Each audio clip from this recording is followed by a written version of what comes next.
How to change Minecraft name. If you find this video helpful, drop a like and subscribe. Now it's very simple to do. You can do this on any device. So I'm on my launcher right now and Bedrock Edition is updating. But while it's updating, what I can do is go to settings on the bottom left. I'm going to see general accounts and about. Go to accounts. It's going to show the account that I'm currently on.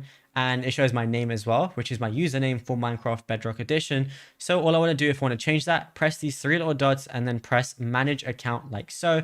It's going to open up another web page and a browser of your choice, whichever one your main one is. And it's going to show, as you can see, my name is right here. If I want to change it, press this pencil icon. It shows my current gamer tag. So if I want to go ahead and change it, I can just type in a different one right now.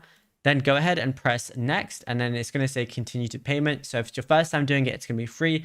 But if you've done it before, it's going to ask you for a payment. But whenever you go ahead and update it right here, and all you got to do is X out of this and then relaunch the launcher and relaunch Bedrock Edition, and your name's going to be changed in Minecraft as well. But it's as simple as that. Now, if you found this video helpful, drop a like and subscribe.